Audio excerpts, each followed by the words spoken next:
আমরা একজন নামাজি নেতৃত্ব চাচ্ছি। আমরা কি বলো, আমরা ইমানদারদের নেতৃত্ব চাচ্ছি। আমাদের তো অনেক কিছু দেখা হয়েছে, ঠিক না ভাই? 1.5 লক্ষ কোটি টাকা বিদেশে তারা পাচার করে দিল, আর ব্ল্যাক লিস্টে নাম দিল আমাদের। আগে স্বৈরাচারের আমলে কমিটি আমাদেরকে ফোন দিয়ে বলতো, হুজুর ব্ল্যাক লিস্টে কি আপনার নাম আছে নাকি? ব্ল্যাক লিস্ট মানে কি জানেন? ওই যে শামসুদ্দিন চৌধুরী, কালামানিক, যে তুরিন আফরোজদেরকে সাথে নিয়ে 116 জন আলেমের নামে তালিকা করছিল না, তালিকা করে দুদকে জমা দিয়েছিল। ওটা হলো ব্ল্যাক লিস্ট। কমিটি জিজ্ঞেস করতে, হুজুর আপনার নাম কি ব্ল্যাক লিস্টে আছে? চিন্তা কথা, আরে আলেম ওলামাদের নামে ব্ল্যাক লিস্ট বানিয়েছে। চোর, ডাকাত, জেনাকার, বদমাশ, লম্পট, এদের নামে কোনো ব্ল্যাক লিস্ট নাই। কথা বলতে হবে, ঠিক কিনা বলেন? দেশ বিদেশের কত টাকা তারা বিদেশে পাচার করে দিল, তাদের নামে ব্ল্যাক লিস্ট নাই, আমাদের নামে ব্ল্যাক লিস্ট। যাই হোক, লক্ষ লক্ষ কোটি টাকা বিদেশ পাচার হয়ে গেল। আমরা এই রাষ্ট্রকে বড় ভালোবাসি, এই দেশকে আমরা বড্ড ভালোবাসি, এদেশের সম্পদকে ভালোবাসি, এদেশের স্বাধীনতাকে আমরা পছন্দ করি। এদেশের মানুষ সম্ভ্রম নিয়ে চলুক, আত্মমর্যাদা বোধ নিয়ে চলুক, ঠিক কিনা বলেন? এটা আমরা চাই না ইনশাল্লাহ। আমরা আল্লাহ পাকের এই কোরআন দিয়ে রাষ্ট্র পরিচালনা করতে চাই ইনশাআল্লাহ। আল্লাহ কবুল করেন, জোরে করেন আমিন। কোরআন আমাদের সামনে আছে, এটা হিন্দুদের ধর্মীয় গ্রন্থের মতো নয় যেখানে ব্রাহ্মণ ছাড়া অন্য কেউ পড়তে পারবে না, নাপিতটা ধরতে পারবে না, ধুপারা পড়তে পারবে না। এইরকম ধর্মগ্রন্থ মুসলমানদেরকে আল্লাহ পাক দান করেন নাই। মুসলমানদেরকে আল্লাহ এমন কোরআন দান করেছেন, একেবারে শিশু থেকে শুরু করে বৃদ্ধ পর্যন্ত, ধনী থেকে গরিব পর্যন্ত, রাজা থেকে প্রজা পর্যন্ত সর্বশ্রেণীর মানুষের জন্য আল্লাহ পাক কোরআন দান করেছেন। জোরে জোরে বলেন সুবহানাল্লাহ। কোরআন এটা হচ্ছে কষ্টি পাথর, আপনার হাতের কাছে আছে, আপনি যাচাই বাছাই করেন। আমরা ভুল বললে আপনি তার সঠিক ব্যাখ্যা নিয়ে আসেন। মনে রাখবেন, এই পৃথিবীতে অল্প সময়ের জন্য আমরা এসেছি, আমাদের হাতে সময় কিন্তু খুব কম, ঠিক না? খুব সীমিত সময় নিয়ে আমরা দুনিয়াতে এসেছি। কিছু কাজ আমাদের এখানে করতে হবে, আর কিছু কাজ থেকে বিরতও থাকতে হবে।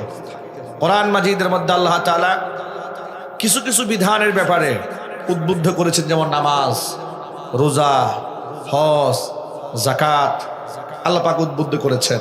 পিতা মাতার খেদমত আল্লাহ পাক উদ্বুদ্ধ করেছেন। স্বামী স্ত্রীর মর্যাদা আল্লাহ পাক তালিম দিয়েছেন। অনুরূপভাবে আল্লাহ পাক অসংখ্য বড় বড় গুনাহ থেকে বান্দাকে বিরত থাকতে বলেছেন। যেমন নাকি আল্লাহ তাআলা বলেন, ইন তাজতানিবু কাবাইরা মা তুনহাউনা আনহু নুকাফির আনকুম সাইয়্যাতিকুম ওয়া নুদখিলকুম মুদখালান কারীমা।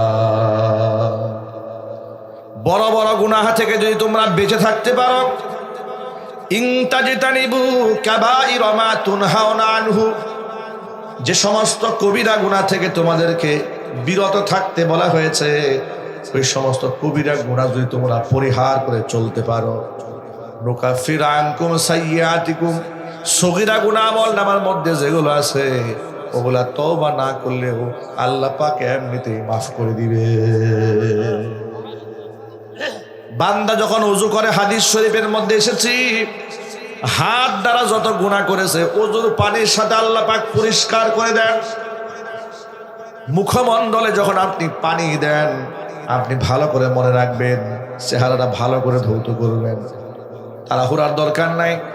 যতটুকু অংশের মধ্যে ওযুর পানি লাগে, ওই অঙ্গ দিয়া অংশ দিয়া যতটুকু গুনাহ হয়েছে আল্লাহ রাব্বুল আমিন ওযুর পানির সাথে সাফ বানায়া দেন।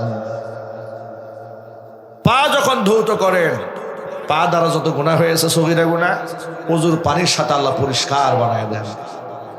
এই সমস্ত গুনাহমুক্ত অঙ্গ ওযুর কারণে কিয়ামতের দিন গুররাম মুহাজ্জালিন নূর দ্বারা চমকাতে থাকবে। এই অঙ্গ প্রত্যঙ্গগুলো দেখেই মুহাম্মদ সাল্লাল্লাহু আলাইহি ওয়াসাল্লাম তার উম্মতকে অন্য উম্মত থেকে আলাদা করে বাছাই করবেন। জোরে কোন সুবহানাল্লাহ। কবিরা গুনাহ থেকে বাঁচতে হবে, সগীরা গুনাহ আল্লাহ এমনি ছড়াই দিবেন। কবিরা গুনাহ কি? আবার কবিরা গুনার মধ্যেও মারাত্মক লেভেলের বড় বড় কয়েকটা গুনাহ আছে। নবীজি সাল্লাল্লাহু আলাইহি সাল্লাম সাহাবীদেরকে বললেন, ও সাহাবীরা, আলা উনাব্বিউকুম বিআকবারিল কাবাইর, কবিরা গুনার মধ্যে যেগুলা ভয়াবহ মারাত্মক লেভেলের কবিরা গুনাহ, সেগুলার কথা কি তোমাদেরকে আমি বলে দেব না? সাহাবায়ে কেরাম বললেন, নিশ্চয়ই বলে দিবেন। নবীজি সাল্লাল্লাহু আলাইহি ওয়াসাল্লাম বললেন, শর্ত হলে আকবারুল কাবাইরি সালাসাতুন, কবিরা গুনার মধ্যেও ভয়াবহ তিনটা কবিরা গুনাহ আছে, যেগুলা কবিরা গুনার মধ্যে মারাত্মক লেভেলের কবিরা গুনাহ। এক নাম্বার হচ্ছে আল ইশরাকু বিল্লাহ, আল্লাহর সাথে শরীক স্থাপন করা, আল্লাহর সাথে শিরিক করা। দুই নাম্বার উকুকুল ওয়ালিদাইনি, পিতা মাতার নাফরমানি করা। তিন নাম্বার কওলুজ জুর ও শাহাদাতুজ জুর, মিথ্যা কথা বলা অথবা মিথ্যা সাক্ষ্য দেওয়া। এগুলা শুধু কবিরা গুনাহ নয়, এগুলা কবিরা গুনার মধ্যে মারাত্মক লেভেলের, এক্সট্রিম লেভেলের গুনাহ, যা মানুষকে জাহান্নামের দিকে ধাবিত করে। একটি কবিরা গুনাহ যদি কারো আমলনামায় থাকে, তওবা না করে যদি মারা যায়, একটি গুনার কারণে তাকে কমপক্ষে ৭,০০০ বছর জাহান্নামের আগুনে পুড়তে হবে। ঘৃণার সাথে নাউযুবিল্লাহি মিন যালিক। আল্লাহ আমাদেরকে হেফাজত করুক, জোরে কোন আমিন। ভাইরা আমার, কবিরা গুনার মধ্যে ভয়াবহ তিনটা গুনাহ। এক নাম্বার গুনাহ হচ্ছে আল ইশরাকু বিল্লাহ, আল্লাহর সাথে কাউকে শরীক স্থাপন করা। এটা সত্তাগত শরীক হোক, গুনাহবলীর দিক থেকে শরীক হোক, ইবাদতের দিক থেকে শরীক হোক, যে দিক থেকে শরীক হোক না কেন, আপনারা এক বাক্যে জবাব দেয় বলেন, আমাদের স্রষ্টা কজন? আরো জোরে বলেন, কুল হুয়াল্লাহু আহাদ আল্লাহুস সামাদ লাম ইয়ালিদ ওয়া লাম ইউলাদ ওয়া লাম ইয়াকুল লাহু কুফুয়ান আহাদ। নবী, আপনি বলে দিন, তিনি আল্লাহ এক এবং একক, আল্লাহুস সামাদ, তিনি বেনিয়াজ, লাম ইয়ালিদ, তিনি কাউকে জন্ম দেননি, ওয়া লাম ইউলাদ, কারো কাছ থেকে তিনি জন্মগ্রহণ করেননি, ওয়া লাম ইয়াকুল লাহু কুফুয়ান আহাদ, তার সমকক্ষ কেউ নাই। ঠিক কিনা বলেন? আল্লাহ পাকের সাথে শিরিক করার বিষয় কয়েকটা ভাগে ভাগ হয়। একটা হচ্ছে সত্তাগত শিরিক, যা পৃথিবীর মুশরিকরা, হিন্দুরা করে, বৌদ্ধরা করে, খ্রিস্টানেরা করে, সত্তাগত শিরিক। কথা ঠিক নেবে ঠিক? আল্লাহর স্রষ্টার সাথে তারা শরীক স্থাপন করে। খ্রিস্টানরা কিভাবে করে? খ্রিস্টানরা বলে, ক্বালাল্লাযীনা কাফারু ইন্নাল্লাহা সালিসু সালাসা, তারা তৃতীয়বাদে বিশ্বাসী। তারা বলে আল্লাহ তিনি একজন নন, আল্লাহর একটা স্ত্রী আছে আর একটা ছেলে আছে। জোরে জোরে কোন নাউযুবিল্লাহ। ইন্নাল্লাহা সালিসু সালাসা, আল্লাহ তিনের একাংশ। জোরে কোন নাউযুবিল্লাহ। স্রষ্টার সাথে সত্তাগত শিরিক করলো খ্রিস্টানেরা, গেল এক। অনুরূপভাবে যারা ৩৩ কোটি দেবতায় বিশ্বাস করে, তারা আল্লাহর সাথে ৩৩ কোটি দেবতাকে শরীক বানিয়েছে, তারাও মুশরিক। কথা বলতে হবে, ঠিক কিনা বলেন? এগুলা সত্তাগত শিরিক। মুসলমান যারা, তারা আল্লাহর সাথে সত্তাগত শিরিক করে না, কিন্তু শিরিক করে ইবাদতের ক্ষেত্রে, শিরিক করে গুনাহবলীর ক্ষেত্রে।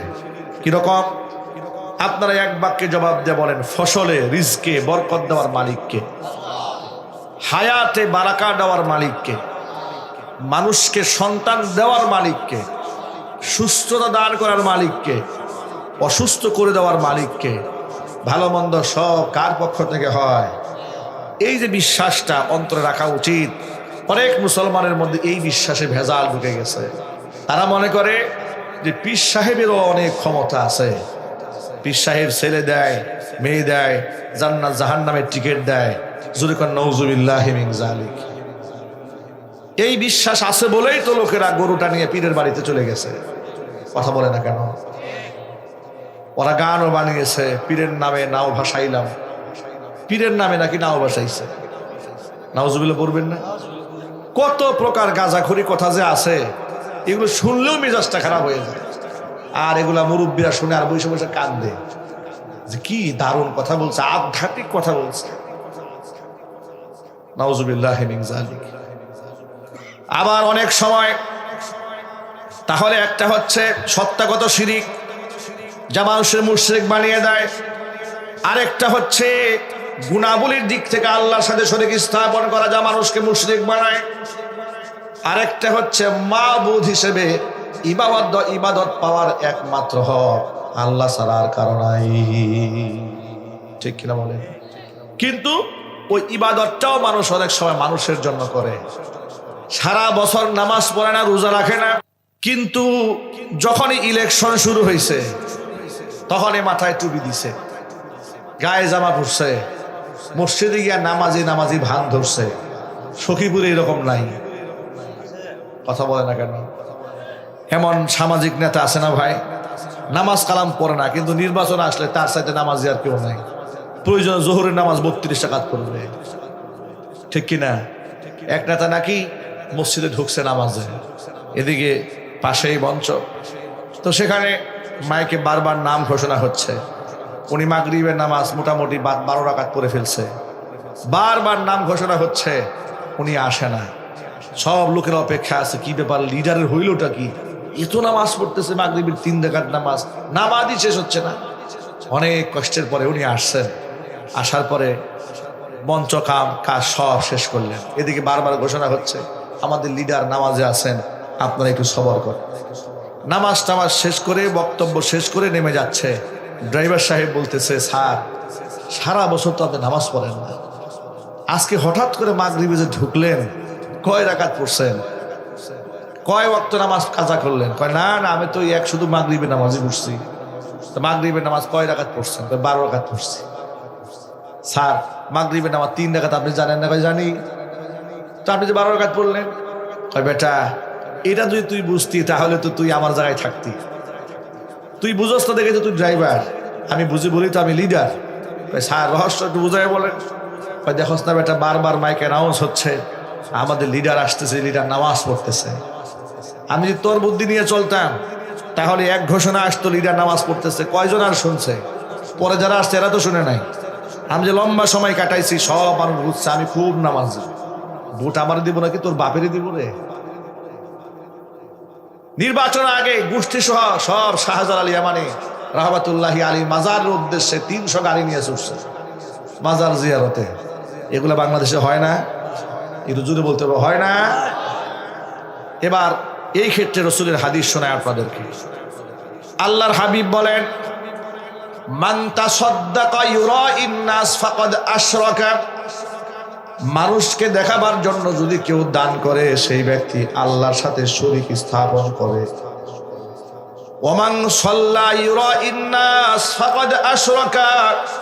যে ব্যক্তি মানুষকে দেখাবার জন্য নামাজ পড়ে, সেও তো আল্লাহর জন্য নামাজ না পড়ার কারণে আল্লাহর সাথে সে শরীক করলো। নাউজুবিল্লাহ।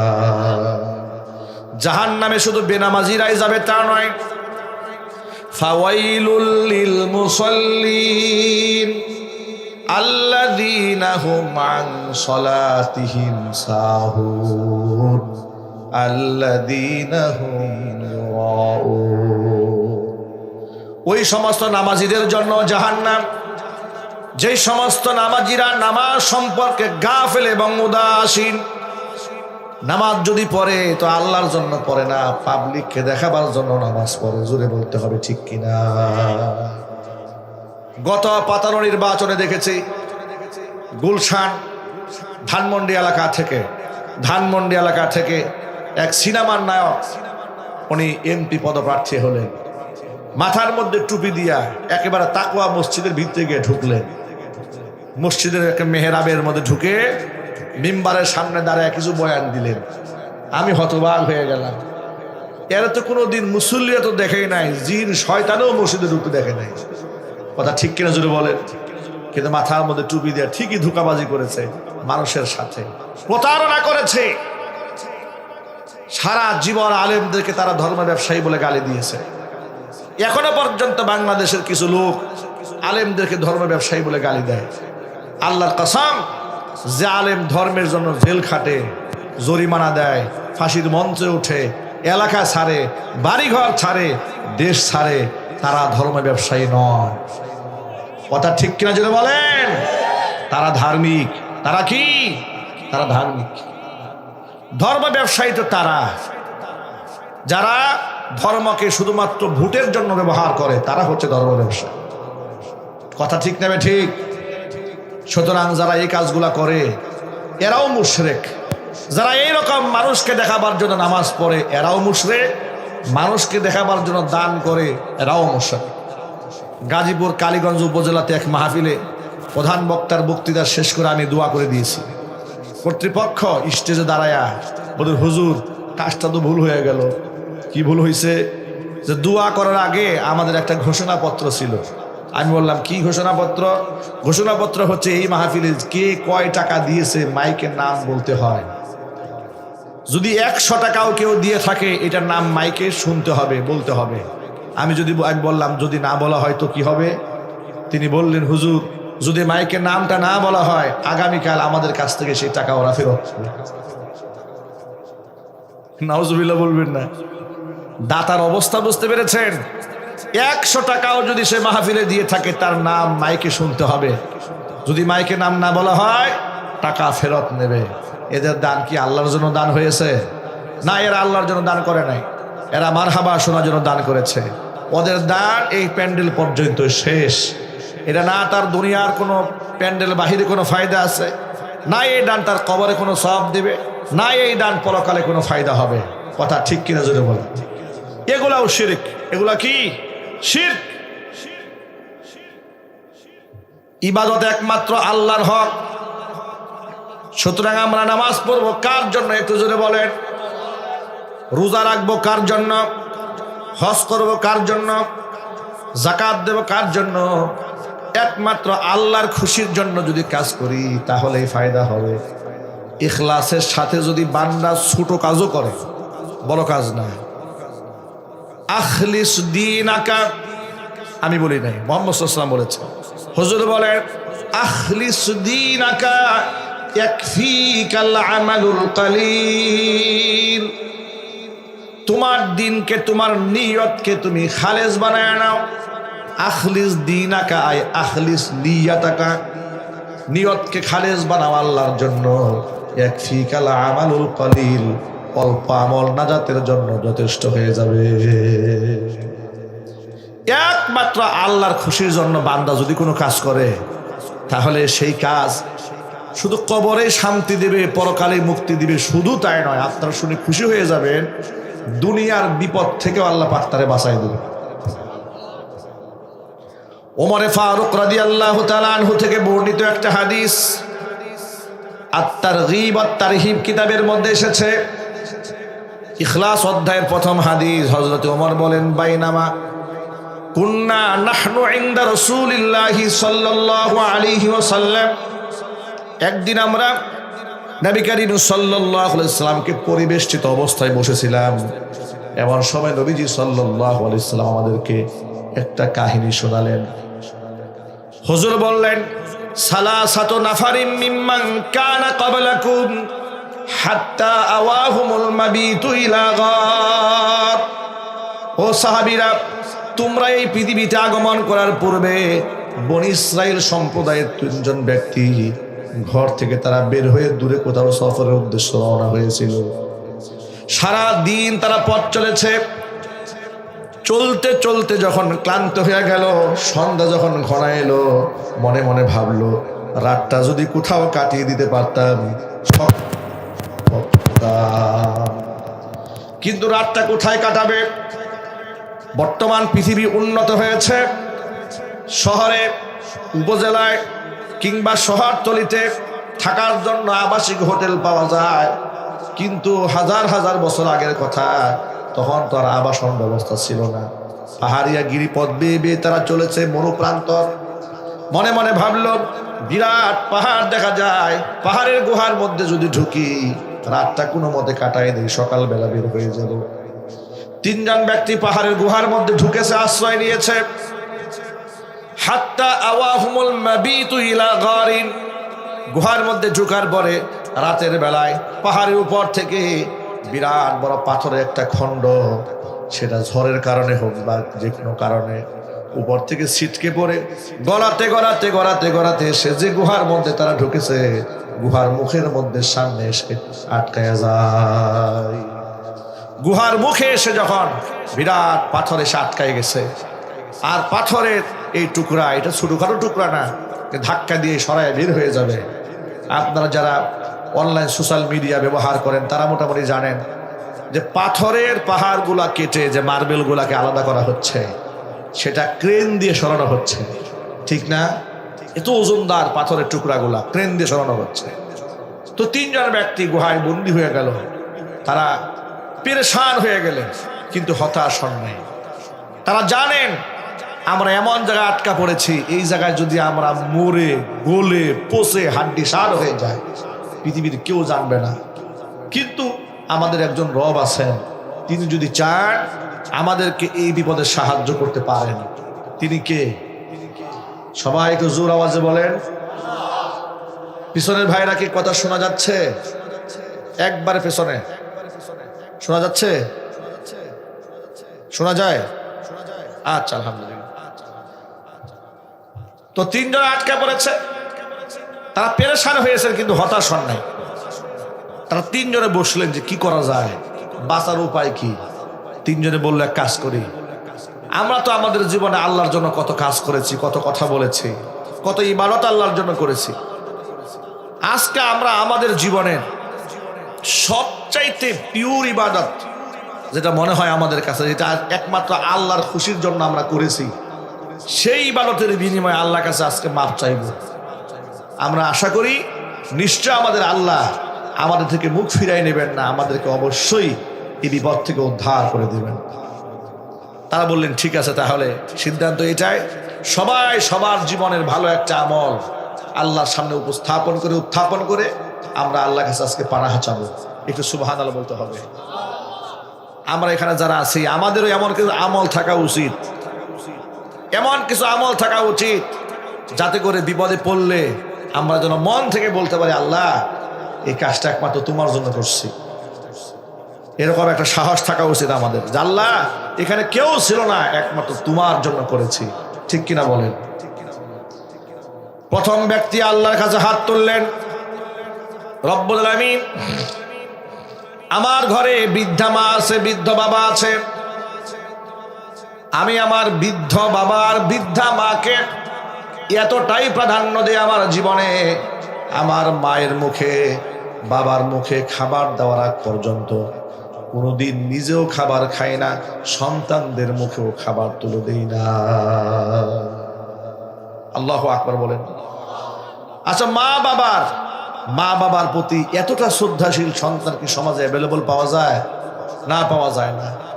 আজকালকের সমাজে মা বাবা তো সমাজে বোঝা হয়ে গেছে।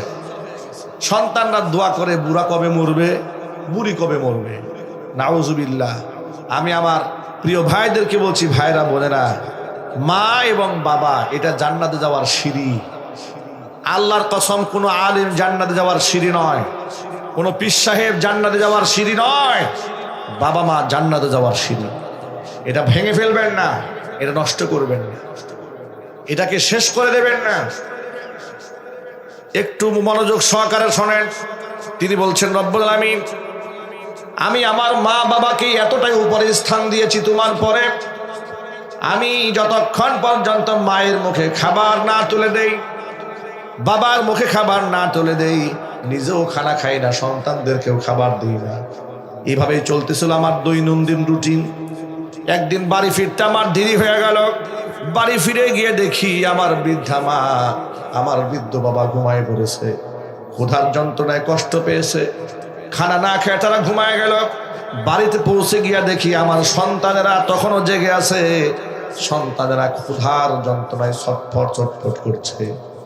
তারা আমাকে আবদার জানালো, আব্বা যান, দাদা দাদির মুখে সব সময় তো খাবার আগে তুলে দেন, অন্তত পক্ষে আজকে আপনি আমাদেরকে আগে খাবার দেন, দাদা দাদি ঘুমায় পড়েছে। আমি এতটাই সিদ্ধান্তে অনড় থাকলাম, খাবার পেয়ালা নিয়া মা বাবার শিওরে সারা রাত দাঁড়িয়ে থাকলাম। আমার সন্তানেরা ক্ষুধার যন্ত্রণা পায়ের কাছে ছটফট করতে করতে ঘুমিয়ে পড়েছে, এরপরও আমি আমার সন্তানদের মুখে খাবার আগে তুলে দেই নাই। সুবহানাল্লাহ। এটা কি সাধারণ কোনো ঘটনা? বিরাট ব্যাপার, বিশাল ব্যাপার এটা। এরপরে সকালবেলা যখন বাপ মার ঘুম ভেঙেছে, বাবা মার মুখে খাবার তুলে দিয়েছি, এরপরে সন্তানদের মুখে খাবার দিলাম। রব্বুল আমিন, আমি যদি আমার বাপ মার প্রতি এতটুকু শ্রদ্ধা ভালোবাসা একমাত্র তোমার খুশির জন্য করে থাকি, মেহেরবানি করে আজকের বিপদ থেকে আল্লাহ তুমি আমাদেরকে উদ্ধার করে নাও। নবীজি সাল্লাল্লাহু আলাইহি সাল্লাম বলেছেন, বান্দা দোয়া করতে দেরি হলো, আল্লাহর কাছে দোয়া কবুল হতে দেরি হলো না, সাথে সাথে কিঞ্চিত পরিমাণ পাথরটাকে আল্লাহ পাক আপন কুদরতি ব্যবস্থাপনায় দূরে সরায় নিলে। কিন্তু যতটুকু সরেছে একদম বের হওয়া সম্ভব নয়। এবার দ্বিতীয় ব্যক্তি আল্লাহর কাছে হাত তুললেন, রব্বুল আমিন, আমার বাড়িতে দিনমজুর লোকেরা কাজ করেছে, সবাইকেই পারিশ্রমিক দিয়ে বিদায় করেছি। আমাদের এই অঞ্চলে যেগুলাকে কামলা বলা হয়, রোজ কামলা আছে না ভাই, কি বলেন? এই অঞ্চলে কি বলা হয়? রোজ কামলাই তো বলা হয়। হাজিরা কামলা দিয়ে একদিনে যারা কাজ করে, এরকম অনেক লোকেরা আমার বাড়িতে কাজ করেছে, আমি সবাইকে পারিশ্রমিক দিয়ে বিদায় করেছি। কিন্তু এক কামলা টাকা না নিয়েই চলে গেছে। টাকা না নিয়েই যখন চলে গেল, আমি বড় পেরেশান হয়ে গেলাম। যাহারে গরিব মানুষের হক, গরিবের টাকা যদি না দিতে পারি, আল্লাহর কাছে কিয়ামতে কি জবাব দেব? সুবহানাল্লাহ বলেন। বড় পেরেশান হয়ে গেল। পেরেশান হয়ে আমি ওই লোকে সন্ধান করতে শুরু করলাম, কোথায় গেল। বহু সন্ধান করার পরেও যখন তাকে পেলাম না, তখন আমি একটা কৌশল অবলম্বন করলাম। ওই টাকাগুলা দিয়া ওই ব্যক্তির নামে একটা ছাগল কিনলাম। ছাগল থেকে বাচ্চা হলো, সেটাগুলো বড় হলো, আবার বিক্রি করে গাভী কিনলাম, বাচ্চা হলো। এরকম ছাগল থেকে গাভী, গাভী থেকে উট, বিরাট বড় সম্পদের পাহাড় হয়ে গেল। দীর্ঘদিন পরে সে লোকটা আমার বাড়িতে এসেছে, এসে বলল, ভাইজান, কিছু পাওনা ছিল আপনার কাছে, যদি একটু মেহেরবানি করে আপনি আমাকে পাওনা দিয়ে দিতেন, আমি উপকৃত হতাম। আমি তখন তাকে বললাম, মরুভূমির দিকে তাকায় দেখো, যতগুলা ভেড়া, বকরি, দুম্বা দেখা যায়, সব তোমার কামাই করা, নিয়ে বাড়ি চলে যাও। জোরে কন্যা সুবহানাল্লাহ। মরুভূমিতে যত ছাগল, ভেড়া, বকরি, দুম্বা দেখতে পাচ্ছ, সব তোমাদের হাতের কামাই, সব নিয়ে যাও। লোকটা বলল, আতাস্তাহজিউ বি? মাশাআল্লাহ, ভালো আছে। আচ্ছা,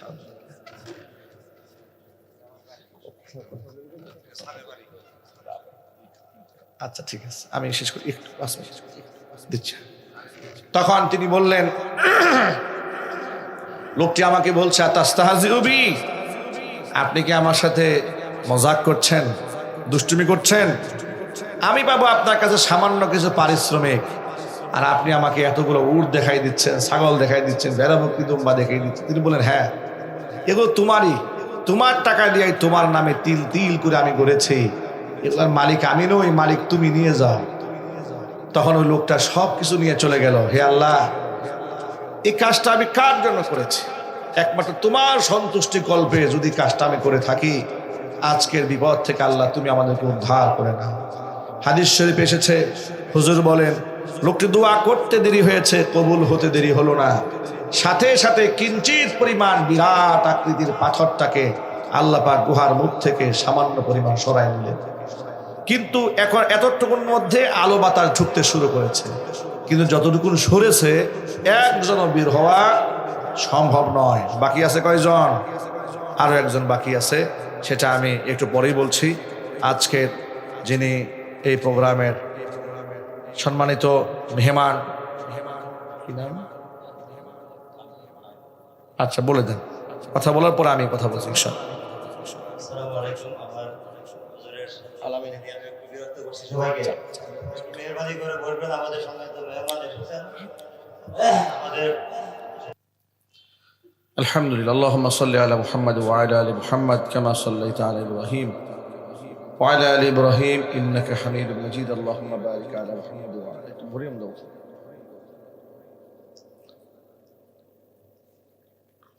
استغفر الله استغفر الله استغفر الله পয়েন্টগুলো কি মনে আছে আপনাদের? কি বলতেছিলাম বলেন?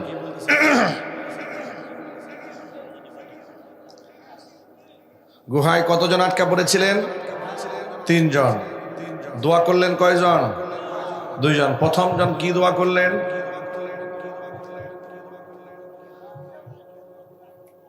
হ্যাঁ, বাবা মাকে সবচেয়ে বেশি প্রাধান্য দিয়েছে। সন্তান না খেয়ে থেকেছে, রাত জেগেছে, পায়ের কাছে পড়েছে, কান্নাকাটি করেছে, এরপরেও বাবা মার আগে সন্তানদেরকে খাবার দেওয়া হয় নাই। সুবহানাল্লাহ। একজন দোয়া করেছে, আল্লাহ পাক দোয়া মঞ্জুর করলেন, কিঞ্চিত পরিমাণ পাথরটাকে দূরে সরিয়ে দিলেন। দ্বিতীয়জন কি দোয়া করলেন? দ্বিতীয়জন ব্যক্তি কি দোয়া করেছিলেন দেখি কে বলতে পারে? হ্যাঁ, একজন দিনমজুরের টাকা, রোজ কামলা, তার টাকার আমানতকে তিনি রক্ষা করেছেন, তার নামে মোটা অঙ্কের সম্পদ গড়ে তাকে উপহার দিয়েছেন। কোন সুবহানাল্লাহ। আল্লাহ পাক উভয়ের দোয়া মঞ্জুর করেছেন, পাথরটাকে কিঞ্চিত পরিমাণ দূরে সরিয়ে নিয়েছেন। এখন কিছু আলো বাতাস ঢুকতে শুরু করেছে, অক্সিজেন যাওয়া আসা করছে। এখন তারা একটু আশায় বুক বাঁধতে শুরু করলেন যে আল্লাহ নিশ্চয় আমাদেরকে এখানে মারবেন না, ঠিক কিনা বলেন? বাকি আছে কজন? 1 জন। এই পয়েন্টটা যেমন ভাবে গুরুত্ব সহকারে ভাইরা শুনবেন, ঠিক তেমনই গুরুত্ব সহকারে আমার মা বোনরা শুনবেন। আপনারা কি শুনতেছেন তো ইনশাল্লাহ? তৃতীয় ব্যক্তি আল্লাহর কাছে হাত তুলে বলছে, রব্বুল আলামিন, আমার এক সুন্দরী চাচাতো বোন ছিল, আমি তার প্রেমাসক্ত ছিলাম, তার প্রতি আমি খুবই দুর্বল ছিলাম। বহুবার তাকে আমি কুপ্রস্তাব দিয়েছি, কিন্তু আমার সেই বোনটা রাজি হয় নাই। তাকওয়া এবং পরহেজগারিতার এক অনন্য উদাহরণ এবং দৃষ্টান্ত ছিলেন তিনি। কোনোভাবে আমার প্রস্তাব তিনি গ্রহণ করলেন না।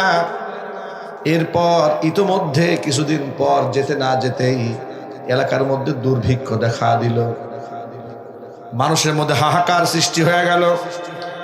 ক্ষেত খামারে ফসল নাই, মানুষের ঘরে খাবার নাই, পকেটে টাকা পয়সা নাই, কিন্তু তখন আমি সম্পদশালী মানুষ। আমার সেই বোনটা সাহায্যের জন্য আমার বাড়িতে এসে হাত বাড়ালো। আমি এটাকে সুবর্ণ সুযোগ মনে করলাম। বোনটি আমাকে যখন বলল, ভাই, পরিবারের সদস্যদেরকে নিয়ে বড় কষ্টে আছি, বাবা মা আত্মীয় স্বজনরা না খায় আছে, যদি কিছু সাহায্যের জন্য হাত বাড়াতেন, যদি কিছু সহযোগিতা আমাদেরকে করতেন, আমরা জীবন নিয়ে কোনো মতে বেঁচে থাকতে পারতাম। এবার তিনি বললেন, এটাকে আমি একটা সুবর্ণ সুযোগ মনে করলাম। তাকে বললাম, অবশ্যই তোমাকে টাকা দেওয়া হবে, কিন্তু শর্ত হলো এতদিন পর্যন্ত যে প্রস্তাব দিয়েছিলাম তুমি নাকচ করেছিলে, ওই প্রস্তাবে রাজি হয়ে যেতে হবে। নাউযুবিল্লাহি মিন যালিক। আমার বোনটি নিরুপায় হয়ে পরিবারের সদস্যদের দিকে তাকিয়ে আমার এই অন্যায় প্রস্তাবে সে রাজি হলো। আমি তাকে 100 স্বর্ণ মুদ্রা দিলাম। নির্ধারিত সময় যখন তার সাথে আমি মিলিত হতে গিয়েছি, আমি যখন একান্তে তার সাথে মিলিত হতে গেলাম, আমার বোনটি আমাকে ডেকে বলছে, ভাই, ইত্তাকিল্লাহ, তুমি আল্লাহকে ভয় করো। বিবাহ বহির্ভূত অবৈধ যৌন মিলন হারাম করেছেন আল্লাহ পাক। তুমি এই অন্যায় কাজটা করতে পারো না।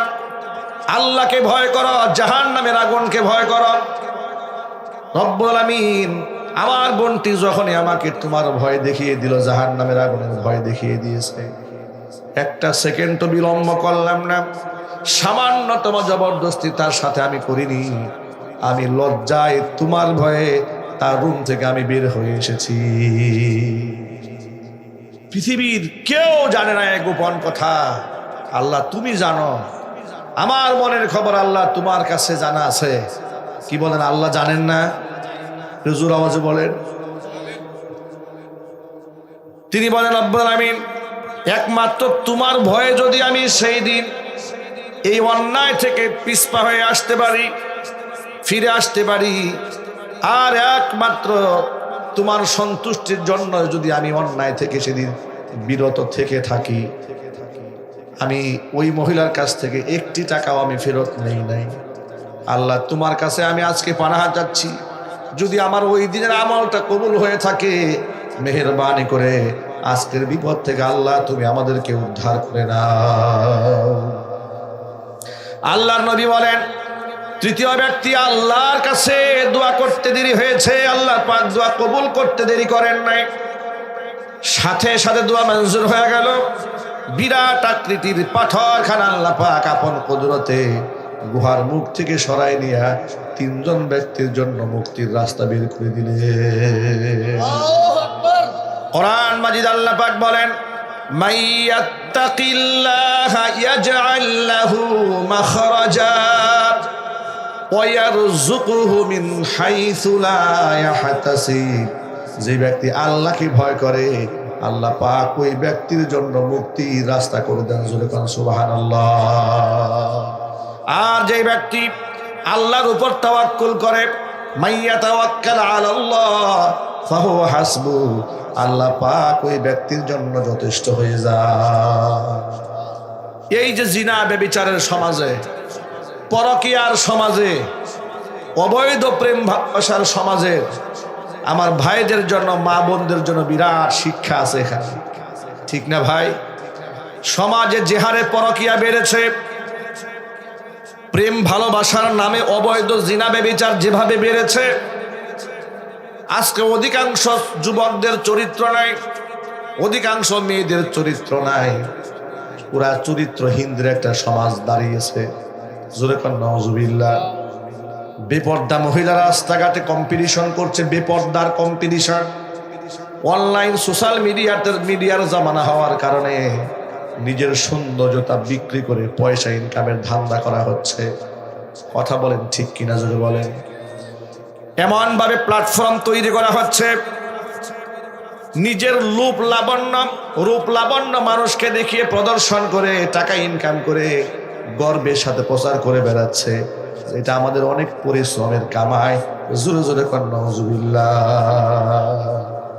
হারাম এগুলা করা কি, জোরে বলেন তো ভাই? ১৫০০ বছর আগে নবিয়ুনা মুহাম্মদ রাসূলুল্লাহ সাল্লাল্লাহু আলাইহি সাল্লাম বলেছেন, এই পৃথিবীতে কিয়ামতের আগে জাহান্নামে 2 শ্রেণীর মানুষের আগমন ঘটবে, যাদেরকে আমি আমার জামানায় দেখি নাই, রাসূল তার জামানায় দেখেন নাই।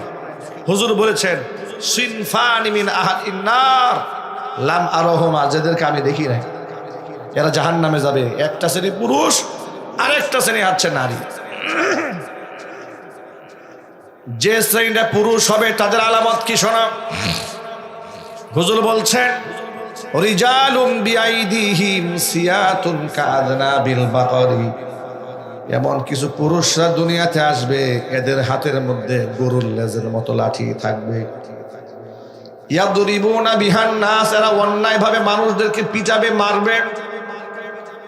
মুহাদ্দিসরা হাদিসের ব্যাখ্যা করে বলেছেন দুটা ব্যাখ্যা। একটা ব্যাখ্যা হচ্ছে, এরা বর্তমান সমাজের প্রশাসনের ওই সমস্ত দায়িত্বশীল ব্যক্তিরা, যাদের হাতের মধ্যে লাঠি থাকে, আর সাধারণ জনগণের উপর তারা অন্যায়ভাবে আঘাত হানে, আছে না নাই?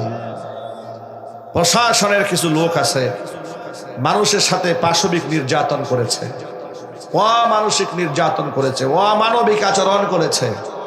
এমন অসংখ্য ঘটনা স্বৈরাচারের আমলে দেশে ঘটে নাই? রিমান্ডের নামে মানুষদেরকে থানাগারদে নিয়ে টর্চার করে চোখ উপড়ে ফেলেছে, নখ উঠিয়ে ফেলেছে, পিঠায়া হাড় ভেঙে দিয়েছে, গুলি করে পা পঙ্গু বানিয়ে দিয়েছে, রিমান্ডে নির্যাতন করে আলেমদেরকে হত্যা পর্যন্ত করেছে। এমন ঘটনা বাংলাদেশে ঘটেছে কিনা জোরে বলেন? এটা আমাদের সমাজেই ঘটেছে। এই সমস্ত ব্যক্তিদের ব্যাপারে রাসূল পাক সাল্লাল্লাহু আলাইহি ওয়াসাল্লাম বলেছেন, ওরা জান্নাতে তো যাবেই না, জান্নাতের ঘ্রাণও ওরা নাকের মধ্যে পাবেন। মুহাদ্দিসিনে কিরাম এর আরেকটা ব্যাখ্যা করেছেন যে না, শুধুমাত্র প্রশাসনিক ব্যক্তি উদ্দেশ্য নয়, উদ্দেশ্য হচ্ছে দুনিয়াতে যত সন্ত্রাস এবং গুন্ডা শ্রেণীর মানুষদের আবির্ভাব ঘটবে, যারা মানুষকে পিটায়, মানুষদেরকে মারে, আঘাত হানে, এই সবগুলা মানুষের মধ্যে সামিল। আজকে দেখেন সমাজের মধ্যে দাঙ্গা বাহিনী, লাঠিয়াল বাহিনী, কেডার বাহিনী, গুন্ডা বাহিনী আছে না নাই? আমার খুব জানতে ইচ্ছে করে ওই সমস্ত যুবকদের যারা বেনামাজি মানুষের পেছনে দৌড়ায়, তাদের অন্যায় লাঠিয়াল বাহিনী হয়ে বেড়ায়, রাস্তাঘাটে কুকুরের মতো মারামারি করে পড়ে থাকে, তাদের এই জীবনের কি মূল্য আছে?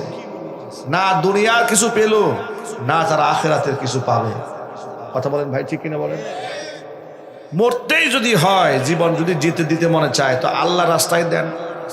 তাও তো কিয়ামতের দিন আল্লাহকে দাঁড়ায় বলবেন যে আল্লাহ, এই যে রক্ত মাখা জামা নিয়ে আসছি, ক্ষত বিক্ষর দেহ নিয়ে আসছি, আল্লাহ তোমার দিনের জন্য মার খেয়েছি, তোমার দিনের পতাকার জন্য মার খেয়েছি, তোমার কালিমার জন্য মার খেয়েছি। আর আপনি যদি বেনামাজি, সুদখোর, ঘুষখোর, মিথ্যাবাদী, লম্পট চরিত্রের বালাই নাই এমন লোকের পক্ষ হইয়া সংগ্রাম করলেন, মারামারি করলেন, কাটাকাটি করলেন, গুন্ডামো করলেন, এরপরে মানুষের পেদানি খাইয়া গণপিটুনিতে মারা গেলেন, খাসিরাত দুনিয়া ওয়াল আখিরা, দুনিয়াও শেষ, আখিরাতও শেষ। যুবকেরা সেই পথে হাঁটা যাবে না? সেই পথে হাঁটা যাবে না। আমরা মুসলমান, আমাদের জীবনের দাম আছে, আমাদের প্রতি সেকেন্ডের মূল্য আছে। আমরা যেখানে সেখানে সময় ব্যয় করতে পারি না, ঠিক কিনা বলেন? আমরা জীবন দেব আল্লাহর জন্য, জীবন দেব কোরআনের জন্য, জীবন দেব ইসলামের জন্য, জীবন দেব স্বাধীনতা, সার্বভৌমত্ব রক্ষার জন্য। কথা বলতে হবে, ঠিক কিনা? মনে থাকবে না ইনশাল্লাহ? তাহলে গুন্ডা শ্রেণীর পুরুষরা সব যাবে জান্নাতে না জাহান্নামে? জাহান্নামে। আরেকটা শ্রেণী হচ্ছে নারী, নিসাউন কাসিয়াতুন আরিয়াতুন মুমিলাতুন মাইলাতুন। এমন কিছু মহিলা কিয়ামতের আগে দুনিয়াতে আসবে, যে মহিলাগুলা এমন পোশাক দুনিয়াতে পরবে, পোশাক পরেও তারা উলঙ্গ থেকে যাবে। জোরে জোরে করেন নাউজুবিল্লাহ। পোশাক পরে উলঙ্গ থাকবে। কাসিয়াতুন মানে পোশাক পরিধানকারিনী, আরিয়াতুন মানে উলঙ্গিনী। এখন কথাটা কেমন হয়ে গেল? পোশাক পরার পরে তো কেউ উলঙ্গ থাকে না, কিন্তু হুজুর বলেন হ্যাঁ, কিয়ামতের আগে এমন নারী আসবে, এরা পোশাক পরেও উলঙ্গই থেকে যাবে। মুহাদ্দিসরা ব্যাখ্যা করেছেন, তারা পোশাক পরে উলঙ্গ থাকার ব্যাখ্যা হলো, এক নাম্বার ব্যাখ্যা হচ্ছে এমন পাতলা ফিলফিলে জামা এরা পরবে, এটা পরা যে কথা, না পরা একই কথা। এরকম পোশাক নাই, কি বলেন? নাই, গেল এক। দু নম্বর ব্যাখ্যা, ফিলফিলে পাতলা পোশাক নয়, ভারী পোশাকই পরবে, কিন্তু এত আটসাট, এত বডির সাথে ফিট, এত টাইট, এত ফিটিংস, যে শরীরের ভাঁজ, অঙ্গ প্রত্যঙ্গের ভাঁজ, উঁচু নিচু ভাঁজ, এটা বাহির থেকে দৃশ্যমান হয়। এই পোশাক বর্তমান সমাজে আছে না নাই? আহারে মায়েরা বোনের আফসোস, এমন কিছু বুরকাও বর্তমানে বের হয়েছে, কি স্টাইলিশ বুরকা, একদম গোটা দেহের সাথে আটসাট হয়ে লেগে থাকে। আবার গোটা শরীর তো ঢেকেছে, চেহারাটা খুব সুন্দর করে সাজায় গুজায় রাখছে। গোটা দেহ আবৃত করে ফেস খোলা রাখার মানে হলো ঘরের সব জানলা বন্ধ করে দরজা ওপেন রাখা, ঠিক কিনা বলেন? খোলা রেখে দিয়েছে, কি ফায়দা আছে এর মধ্যে? আবার এমন বোরকা পড়েছে, থ্রি পিসের চাইতে জঘন্য অবস্থা। থ্রি পিস পরলে যদি তাই চাইতো পাঁচজনে, এমন আকর্ষণীয় বোরকা পড়েছে, বোরকার আকর্ষণে চাচ্ছে এখন 10 জনে। এ ধরনের স্টাইলিশ বোরকা ইসলামে এলাও না, এগুলা পরা জায়েজও নাই। এগুলা যারা পরে তাদের ব্যাপারে বক্তব্য রাসূল কি বলেন শোনেন। হুজুর বলেন, এরা পোশাক পরেও এরা উলঙ্গই থেকে যায়। মুমিলাতুন মাইলাতুন, নিজেরাও পরপুরুষের দিকে ঝুঁকে যায়, পরপুরুষকে নিজের প্রতি এরা আকৃষ্ট করে।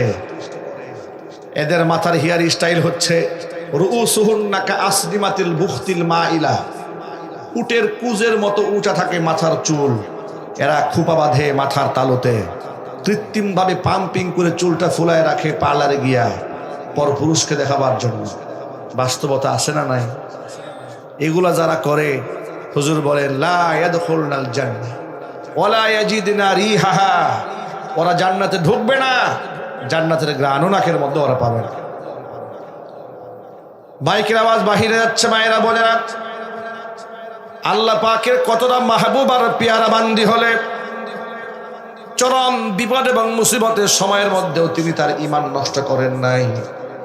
আল্লাহর কাছে সাহায্য চেয়েছেন, ভাইকে সতর্ক করেছেন, অবৈধ জিনা ব্যভিচার করতে পারো না, আল্লাহ হারাম করে দিয়েছেন। জোরে জোরে বলেন সুবহানাল্লাহ। আর সেই জায়গায় এই জামানায় পরকিয়া বেড়েছে, জিনা ব্যভিচার বেড়েছে, অবৈধ প্রেম ভালোবাসা বেড়েছে। আল্লাহ যেন আমাদের সকলকে হেফাজত করেন। আমরা আমাদের মায়েদেরকে, বোনদেরকে, স্ত্রীদেরকে পর্দায় রাখবো ইনশাআল্লাহ। বলেন মনে রাখবেন, আজকে লম্বা বয়ানে অনেকগুলা কথা বলা হয়ে গেছে, কয়েকটা পয়েন্ট মনে রাখবেন। আমরা এক কথায়, সহজ কথায় শিরিক মুক্ত ঈমান আনতে চাই, বেদাত মুক্ত আমলও করতে চাই, ঠিক কিনা বলেন? শিরিক ভয়াবহ গুনাহ, বাঁচতে হবে সকলকে। আল্লাহ আমাদের তৌফিক দান করেন। বেদাত ভয়াবহ অন্যায়, এটা করা যাবে না, এটা করলে রসুলের শাফাত পাওয়া যাবে না। বেদাত থেকে বাঁচবো, বলেন ইনশাআল্লাহ। সর্বশেষ হাদিস যেটা বলে আমি বয়ান শেষ করবো ইনশাআল্লাহ। রসুল পাক সাল্লাল্লাহু আলাইহি ওয়াসাল্লাম বলেছেন, 3 শ্রেণীর মানুষের জন্য আল্লাহ পাক তার জান্নাতকে টোটাল হারাম করে দিয়েছে। কয় শ্রেণী? সালাসাতুন কদ হারামাল্লাহু আলাইহিমুল জান্নাহ। 3 শ্রেণীর মানুষের জন্য আল্লাহ পাক জান্নাত হারাম করেছেন। 1 নাম্বার মুদিবিনুল খামার, যারা মদ্যপান করে তাদের জন্য জান্নাত হারাম। 2 নাম্বার ওয়াল আকু, পিতা মাতার অবাধ্য সন্তান যারা, তাদের জন্য আল্লাহর জান্নাত হারাম। 3 নাম্বার আদ-দাইয়ুসুল্লাযী ইউকিরু ফি আহলিহিল খাবাস, ওই দাইয়ুস পুরুষ, যে দাইয়ুস পুরুষ তার অধীনস্থ নারীদেরকে বেপরদায় চালায়, তাদের জন্য আল্লাহর জান্নাত টোটালি হারাম। কি বলেন? এখানে অনেক লোক আছে না, নামাজ পড়ে কিন্তু ঘরের বউ বেপরদায় চলে। কি বলেন আপনারা, আছে না নাই? এত সহজে সেল চালায়া জান্নাতে যাওয়া যাবে না ভাই। সতর্ক হতে হবে সকলকে, দায়িত্বশীল আচরণ করতে হবে। আমি যেমন নামাজ পড়ে জান্নাতে যাব, আমার পরিবারের, আমার স্ত্রী, আমার কন্যা, তাদের সম্ভ্রম, তাদের ইজ্জত রক্ষা করার দায়িত্ব আল্লাহ পাক আমাকে দিয়েছেন। আলা কুল্লুকুম রাঈন ওয়া কুল্লুকুম মাসউলুন আন রাইয়াতিহি। প্রত্যেকেই আপন আপন দায়িত্বের ব্যাপারে আল্লাহর আদালতে জবাবদিহি তার কাঠগড়ায় দাঁড়াবে। কিছু বেহায়া নির্লজ্জ স্বামী আছে, বউয়ের ছবি ফেসবুকে দিয়া বলে, প্রিয় বন্ধুগণ, আপনাদের নতুন ভাবি, খাস দিলে দোয়া করবেন। আর বন্ধুরা যে কি দোয়াগুলা করে, সব রহমতের নজরে তাকায় নাকি? নাউজুবিল্লাহ বলেন। এই নির্লজ্জতা থেকে বের হয়ে আসতে হবে। ইদানিং আবার দেখতে পাচ্ছি কি ফ্যাশন শুরু হয়েছে, বিবাহ বার্ষিকী, ম্যারেজ ডে, বুড়া বুড়ি দাদি নানি হয়ে গেছে, এখন তারা নতুন করে বাসর সাজায়, ছেলের সামনে, মেয়ের সামনে, নাতি নাতকুরের সামনে, ঘৃণার সাথে কোন নাউজুবিল্লাহ। নির্লজ্জতা তো স্কেল থাকা উচিত। এগুলো আবার ফেসবুকে ছবি ছেড়ে সমাজটাকে নষ্ট করে দিচ্ছে। গায়ে হলুদের নাপাক অনুষ্ঠান এলাকাকে নাপাক করে দিচ্ছে। বিবাহের অনুষ্ঠানে বিরাট বড় সাউন্ড বক্স লাগাইয়া এলাকার পরিবেশ বরবাদ করে দিচ্ছে। যদিও এই অঞ্চলে এগুলো হয় না, হয় কিনা জোরে কন? আল্লাহ হেফাজত করেন। এগুলো করা যাবে? আমরা আমাদের স্ত্রী কন্যাদেরকে নিয়ে জান্নাতে যেতে চাই। আমরা জাহান্নামের আগুনের লাকড়ি হতে চাই না। আল্লাহ যেন আমাদেরকে মাফ করে দেন। জোরে কন আমিন।